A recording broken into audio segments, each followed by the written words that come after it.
Hello, my name is David Stevenson and welcome to ETFs Down Under. I'm actually coming from the United Kingdom, thus the darkness behind me. But in a minute, I'll be introducing my colleague David from Down Under. But first, let's just give a bit of background to the event. This is our first virtual event. We did a physical event last year, and we're going to look at the whole ecosystem of exchange-traded funds, or ETFs, over the next few hours. We've got a fun-packed panels coming up. I'm going to be hanging around for the first panel, which is going to look at the global context for ETFs and how they're taking over the world. And then we're going to sort of move on to a range of other topics, including technology in the post-COVID era. We're going to talk a bit about dividends. So we're going to also, we've got Bill Evans, who's the chief economist at Westpac, coming on a little bit later in an interview with Graham Tuckwell. So we've got absolutely hang around with us. And each of the sessions, we're going to try and have a break in between. But first of all, I want to welcome on my partner for this morning, David Tuckwell, who will magically appear on the screen by the side of the power of technology. Hello, David. Thanks, how are David. You? Now, David will be taking over most of the kind of emceeing or comparing for the day. You'll certainly see him pop up on when we do the questions for each of the panels. I'll probably do the questions for the first one, but then you'll see David pop up. He'll also pop up in front of the sessions later on in the morning. You'll definitely be seeing more David, so definitely watch that face. And we're also, just to remind you to come and visit our website, etfstream.com. We have probably the best resource on ETFs globally. We're absolutely the leading place to come and talk about ETFs in Australia and also in Europe. We do, as you're probably about to discover, some great events. Our website's also got a great screener, I should have said, which allows you to screen for exchange-traded funds in Australia and actually throughout the world. So, and we've also got a variety of publications. Be sure to look, particularly if you're an advisor, at a publication called Beyond. Okay, so David, do you want to run through what we're going to be, or what you're going to be doing this morning? So, if people want to ask questions, how they do that? I wonder if David can hear me now. Can you hear me, David? The wonders of technology. Okay. Hopefully David will come back to me in a second. But what will happen is that there is the technology. If you look on the screen of our website, it's a very simple way of being able to ask questions. So all you have to do is type your questions in. They get sent through to us, and we will ask them during the panels. Whilst David just sorts out those various technical issues, I think we may as well kick off with our first panel of the day. So what I'd like to do now is I'd like to introduce on Andrew and Mark.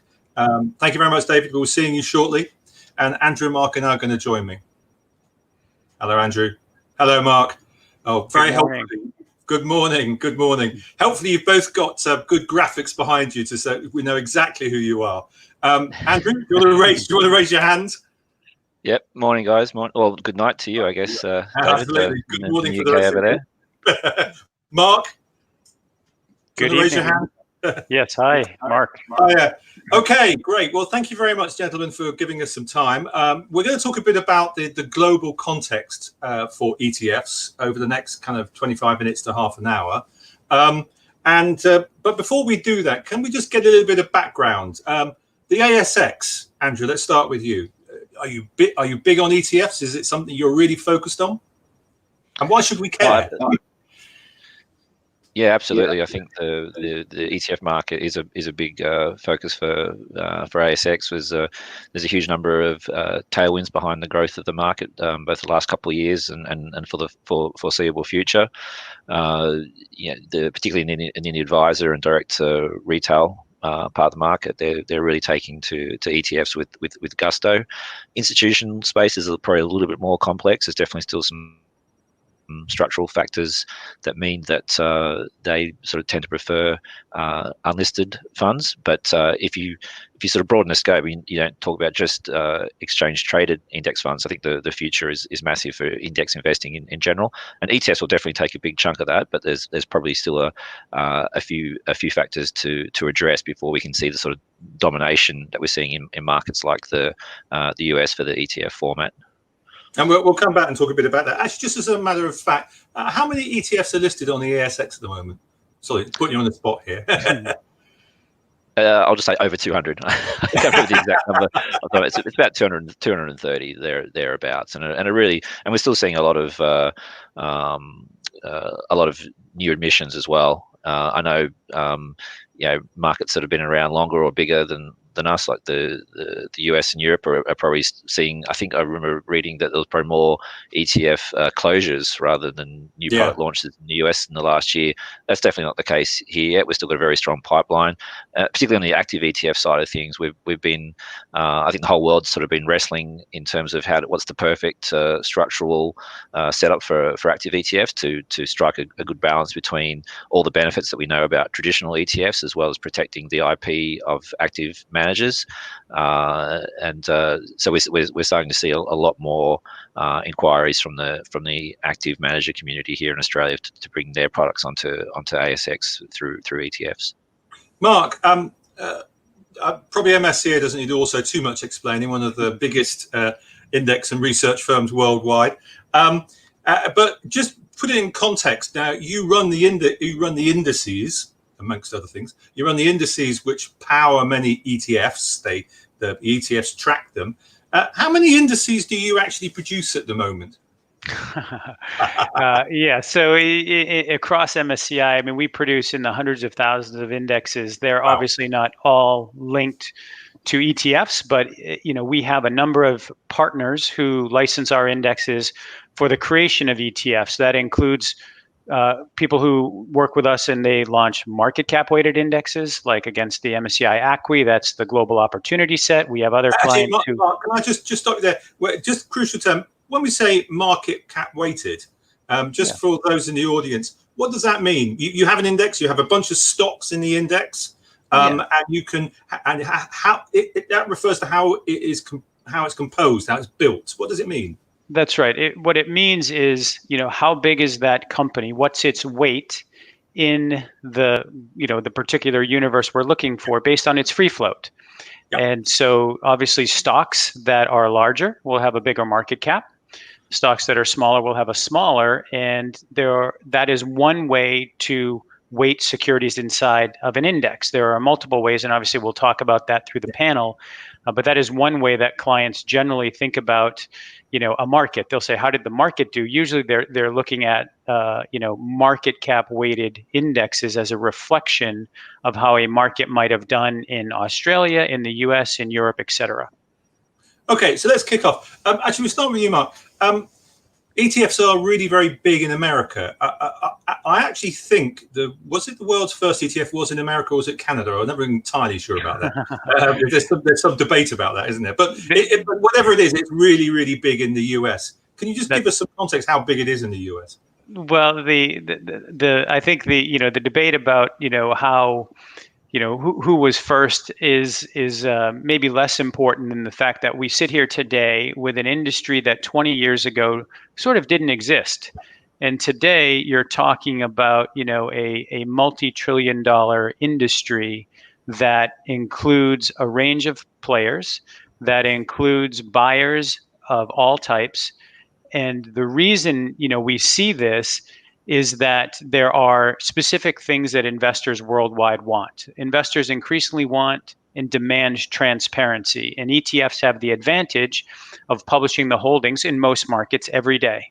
So clients have great insight into what are they actually holding inside of that ETF that's generally made up of an index. The second thing is we have an amazing comfort today with index investing. The growth of index investing, in fact, is probably the biggest trend in our industry for the last 2 decades, certainly over the last decade. And then finally, clients want choice. They want to have a range of options to get exposures that represent their investment views and their beliefs. And indexes, through the choice of indexes, and ETFs, through the implementation of those, provide that level of choice, clearly that transparency. And I think that's why we have all of this interest today in all these assets sitting in ETFs. And am I right in thinking that in America, ETFs have become so popular with private investors that on a month-by-month basis, actually, there's more money going into ETFs than there are into traditional mutual funds in America? Yes, absolutely. I mean, in fact, you can almost see, depends on, the way you measure this, if you look at specific categories, but you have seen for the last 10 years, the last 15 years, outflows into active mutual funds and inflows into ETFs. It's not quite one-to-one. In some categories it is, but it's really a reflection of the things I mentioned. People want choice, people want transparency. And what that has done is it's actually affected change even on these asset managers who deliver active investments through mutual funds or otherwise. And it means that they're changing the way they communicate to clients. So ETFs have had a very positive effect on the industry, both by giving clients exposure, but also on the downstream effects that sometimes people don't appreciate or recognize. Interesting enough, Mike, you didn't labor cost, price, because one of the things that when you talk to a lot of retail investors, particularly, is they like the fact that they, on average, tend to be a bit cheaper, and in fact, in many cases, the big ones, the big kind of, the S&Ps, the MSCI EM index, the classic big indices, they're kind of single basis points now. You didn't labor that, what, deliberately? No, it's. I think it's obvious, right? So clients are always going to look for a cost-effective solution, but it's equally important that ETFs are very tax efficient. Now, I should say we don't offer ETFs at MSCI, as you mentioned. We provide indexes which clients license to offer ETFs.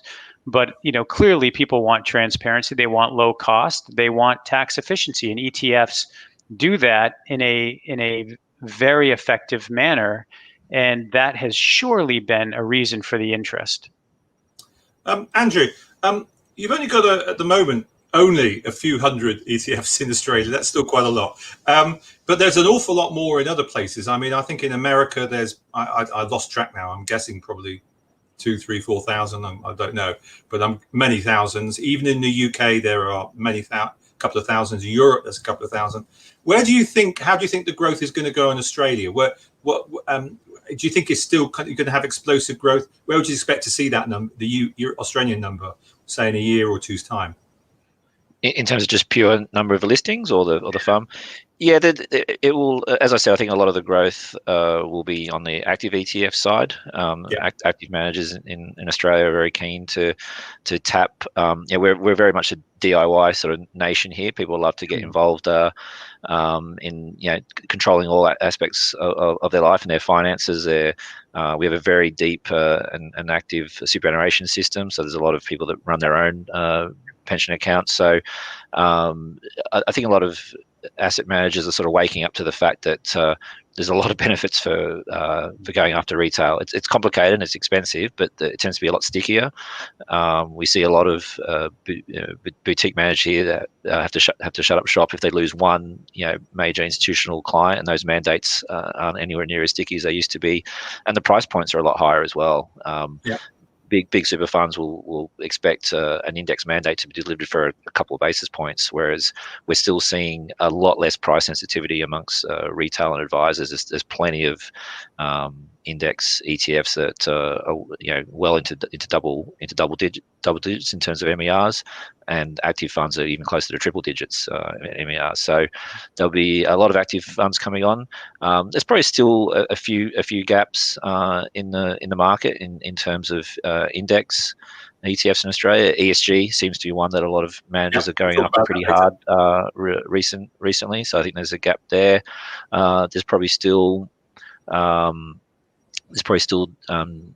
more smart beta style products that could probably be launched here successfully. I think in particular advisors are waking up to the benefits of sort of breaking down portfolio in components into beta factors and hopefully alpha on top of that. So we've been running sort of consistently at 20 to 30 new ETF launches a year in Australia. I think that pace will continue for the next few years at least. Interesting enough, you mentioned active ETFs. Now, active ETFs, they do exist in Europe and in North America. Slightly more common in America, not very common in Europe, barely any actually. But in Australia, there's active ETFs. Just explain that, because that I mean, I remember sitting down many years ago with a gentleman called Jack Bogle, who founded Vanguard, which is one of the very big ETF issues in America. And if you'd have said active ETFs to him, or active index funds, he'd have laughed at you and said, that's not a proper thing. Just explain, how does that work? Because most people look at ETFs and they think index, track it passively. So just get our heads around the active idea. Well, I guess at its simplest form, an ETF is just a wrapper, a basket of securities wrapped in a very in a fund structure and a trust structure that's available through exchange. When you boil it down to the most simple elements, whether the criteria or the framework that you use to select those securities that go in there, it just so happened that it became it was an index solution that first got regulatory approval, I guess, in the aftermath of the 87 crash. Regulators and the market or the industry were looking for a better way of hedging due to some of the shortcomings of portfolio insurance and other sort of methods of trading broader market exposures in the 80s. So there's nothing intuitively or intrinsically wrong with having an active selection criteria. Where the problem does lie is the liquidity support. Is how do you get market makers and other players to be able to actively trade, trade off any arbitrage opportunities there. So having a daily published index was obviously a very elegant way of getting around that. Now with active, it becomes a lot trickier, because how do you get the market makers the confidence that they can show tight bid and offers in different market conditions. And the way we went about that in Australia, and Magellan was the pioneer here about 5 years ago, is that they have a system that we call internal market making, where the fund itself is on the hook for making markets during the day. Now, there's a trade-off there, as with most things in life, and you probably don't get as tight a spreads because you don't have multiple market makers trading it. But obviously, the fund is well placed to know what's in the portfolio. So the experience thus far has been pretty good in terms of balancing, being able to bring these products to market, and also having decent liquidity, decent bid offer spreads in the market. So I find this a really interesting topic, because an ETF, an index ETF, looks very, very similar in Australia to what it does in Europe or the US, but it seems like the world, everyone's sort of struggling to find that silver bullet for the active ETF solution. Canada has a different model altogether, so it's really interesting how everyone's going in different directions. And in the US, the US is going in multiple directions. I think Mark, how many active ETF models are there now in the US? 5 or 6 have been approved. It took a long time to get the first one approved, and now there's an avalanche of active ETF models in the US. Well, I think that there's an avalanche of models, which has been part of the challenge. But if you actually look at the flows to active ETFs, they're often in spaces that people perceive active managers have some edge, right? And so you're seeing it in the US, for instance. A lot of active fixed income ETFs has been successful because there's this perception, particularly in an environment like we've been in with incredibly low rates for the last 10 years, that maybe that is a place where active can give you an edge. And it's not for me to opine whether that's true or not, but you can certainly see that when you look at the data. In equities, we haven't seen as much demand for active ETFs in the US or the UK. We are hearing clients ask about that. And, for a firm like MSCI, that's fine. Like we can be a benchmark provider. They can utilize our tools. But I think the case for ETFs, which is built so much on transparency, low cost, tax efficiency versus active management, there's got to be a reconciliation of the things that really drove the effect versus or the cause versus the just the wrapper itself. It's the features of the wrapper, and do active managers fit into that well? And it's to be determined, I think. Yeah, I agree with that. I think the core of it is the underlying assumption is how informationally efficient is the market. I mean, myself personally, I would never buy an active ETF or an active fund that tracks large cap US equities. That market is just so amazingly efficient. I mean, how many buy side and sell side analysts are tracking Apple and those sort of stocks must be in the hundreds. So where's the edge? You can get a bunch of smart guys in a room, but there's a bunch of smart guys in many rooms around the US tracking these things. Whereas markets like Australia, even large cap equities here are reasonably efficient, but nothing to the extent of US. And you go down next level down to mid cap or small cap equities or other asset classes. There's a much greater intellectual argument behind the benefit of an active mandate. Andrew, just on the active ETF issue, one of the things that stopped its kind of movement in Europe is I think you've already hinted at it, is that at the end of the day, you've got to be able to publish the constituents of the index. And then there's always the worry that effectively other managers and other investors can front run the book and can cause a misalignment between the NAV and the share price. Again, just explain to us how that is avoided in Australia. Well, we have a delayed disclosure, so the manager of an active ETF is obliged to delay the full portfolio, but only on a quarterly basis with a lag. So they feel like that's enough. That gives them the protection that they need to avoid those front running issues. But they're still the ones that provide liquidity on a daily basis. So again, there's that trade off between liquidity and protecting the IP of the issuer. Let's just talk a little bit about risk. Probably less on active ETFs, but more just on ETFs generally. There was always, a couple of years ago, I think one of the analysts at Sanford Bernstein famously called ETFs a kind of a Marxist invention. I've heard it described as a weapon of mass destruction as well. Yeah. Quite a lot of them kicking around. They didn't all vanished in the Bush era. So and the criticisms of ETFs are that they basically are encouraging momentum flows. If you look in America at the moment, particularly, the two great villains that get dragged up is retail investors and ETFs. And they're supposed to be allegedly encouraging huge inflows into the FANGs and the big tech stocks.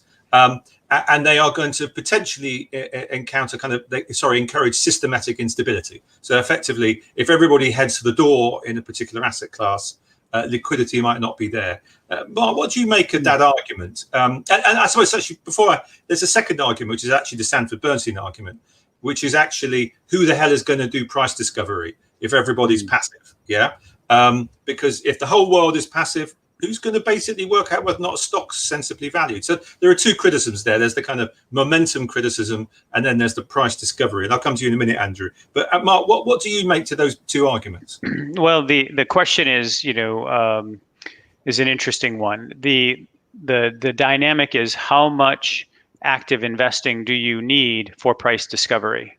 Yeah. Right. And there's a lot of researchers who are looking at that question. Yeah.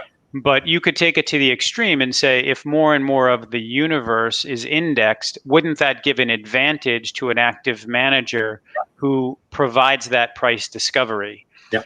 But let's be realistic. Today, roughly 30% of the assets are in index type strategies. 70% are controlled by actively managed strategies. So in some ways, we're looking for a whipping boy when the data doesn't fully support the narrative.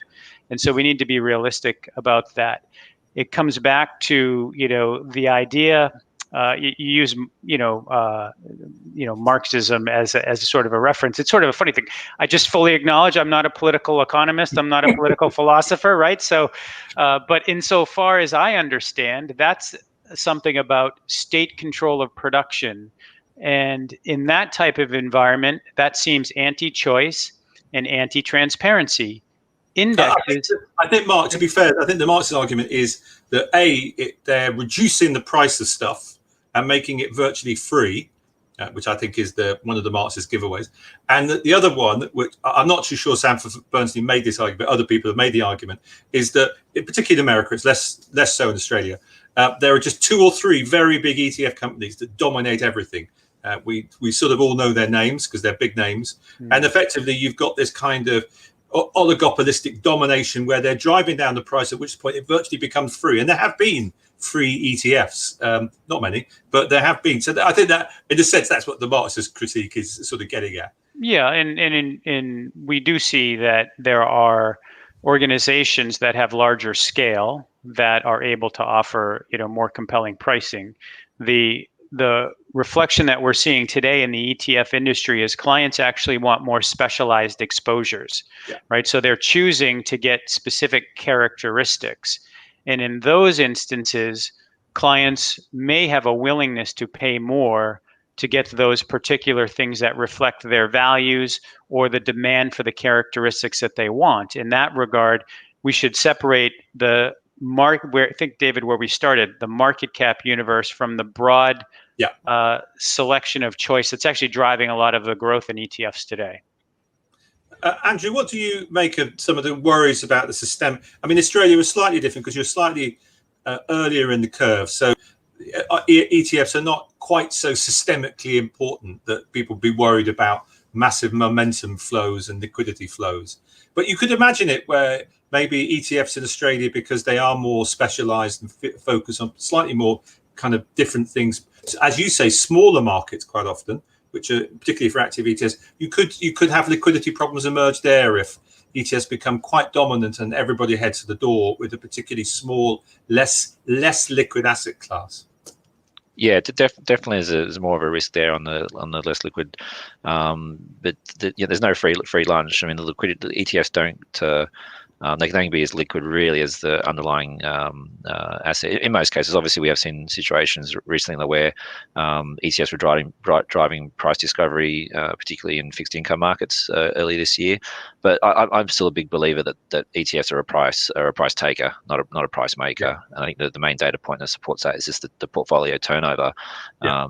Things, what was it, 10% turnover annualized basis for most broad equity ETFs. Active funds are the price makers. They turn over their portfolios at a much higher rate.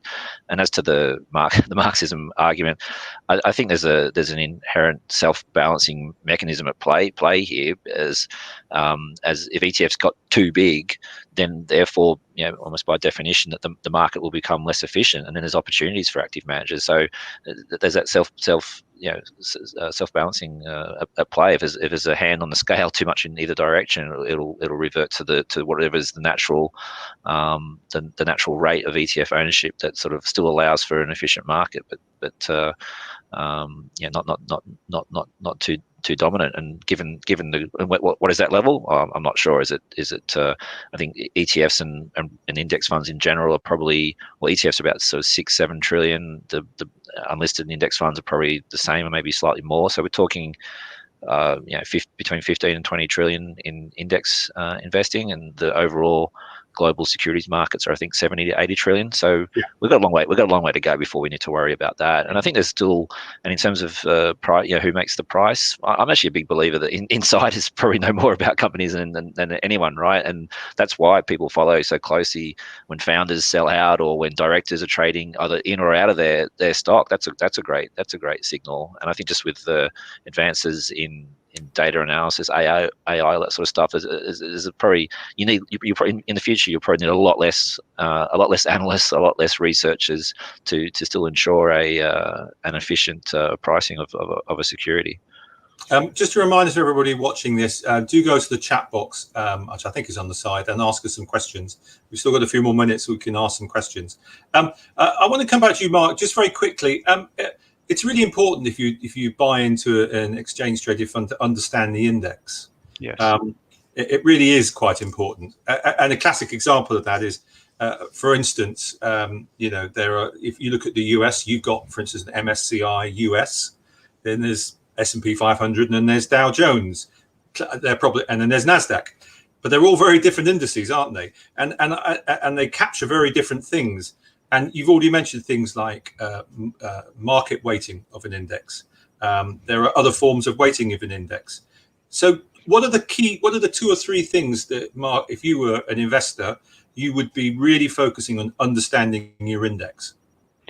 Yeah, and I think one of the biggest differences that we're hearing from clients today versus a couple of years ago is this idea of index due diligence, where it used to be people thought indexes were fungible, right? It's just an index, people would say. And today, the criteria that people are looking at generally starts with the most obvious. What's the universe from which you're building that index, right? Who's providing that universe? Is it MSCI or FTSE or whomever? Then secondly, what's the selection criteria for the securities to go in there? In the case of, what I do, factor investing, what factors are you targeting? How are you measuring those factors? Is it a single descriptor or a multiple descriptor? If one, why? If the other, why? Yeah. Those are important questions. You want to think about constraints. Are there any sort of limitations, constraints, exclusions on that index? What about rebalancing? How frequently is that index rebalanced? These are table stakes questions. And as you look at those differences across even the indexes you just mentioned, you will see that there's meaningfully different things in the way they're weighted, the universe, the rebalancing frequency, and all of that will influence the outcome. And today you're seeing big private wealth firms, the large retail firms have due diligence teams who do nothing but index research. And just on that subject alone, we're going to talk a bit about ESG in a later panel. But ESG is a classic example, is it not, of where actually, as you say, factor investing is as well. But because and some people would argue that ESG is a bit like factor investing. They sort of, what they do is they both take a market and then a wide, broad market, and then they screen it down. And in fact, the thing to worry about with ESG is that all of your ESG criteria, all the index firms, if you look at them, they're actually quite different. So you think that everybody's got the same ESG index, but they don't. And in fact, as you know, there's been quite a lot of research that's been done saying some companies will be in some ESG indices and others won't be in other ones. And that raises the question about, I suppose, with some of these indices where you're selecting a screening of stocks, where do you get your data from as well? How do you build your data? How do you weight your data, particularly important ESG and factor? So is that another thing that investors should be looking at? Absolutely. And, I think all of those things influence your understanding of that index, and it gives you better confidence that you're getting the exposure you want. ESG is hands down the number one trend we've seen globally in ETFs this year with more than 40 billion. We have a very particular ESG standard. We think we're the market standard. It's driven by a team of 180, 200 people who do research at the company level to determine that ESG rating on an industry basis. And we think that's the appropriate way to evaluate ESG. But factors are the same, where we have a different approach than some of our competitors. We think we're best in class. Clearly, our competitors would argue their case as well. But these are things investors need to do due diligence against so that they understand. I mean, I started the argument today, or the panel today, talking about the importance of transparency. Due diligence ensures that transparency. I just want to start to close up now and then ask a few questions from the audience.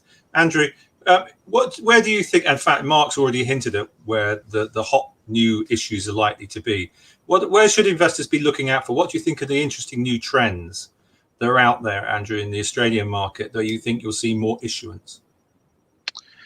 I concur on the ESG side of things. There's definitely a huge level of interest here. I think we're probably several years behind other parts of the world in both the product launches and also just an understanding. I personally find it's a really difficult area to sort of get your head around. The philosophy I'm across, I get that, but just the methodology can be really hard to understand it, because obviously there's an inherent level of subjectivity in that. And a great Australian example of that is, I know mining is a very important industry in Australia, and miners not always do well in the ESG sort of screens, but Rio Tinto, for whatever reason, had been in some of these indices, and they've obviously had an ESG disaster this year with the destruction of a ancient site in WA. So it's so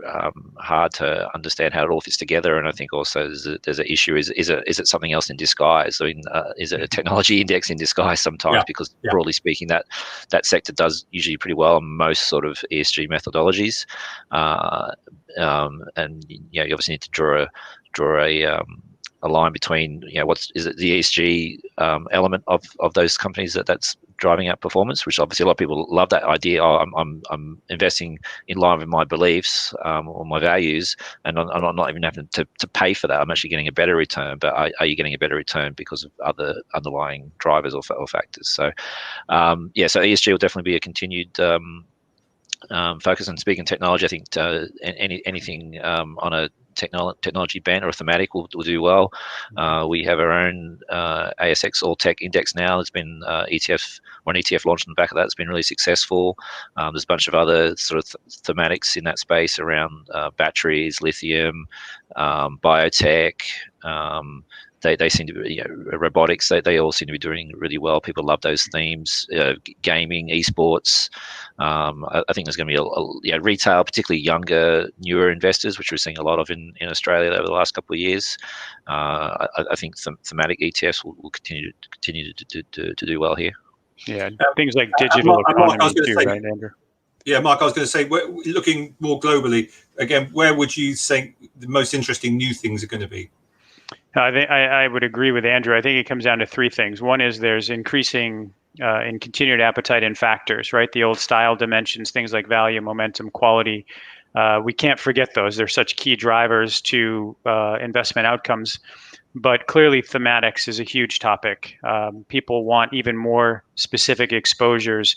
And, Andrew named some, but you could look at millennials, digital economy, disruptive technologies. All of that is, I think, reflective of the modern economy, and clients want to get specific exposures to those types of ideas, and then hands down ESG, right? And we think that the implementation of ESG is only beginning, right? And that it's not about values or exclusions alone anymore, right? That was the way ESG was done in years past. Today, it's much more broad than that.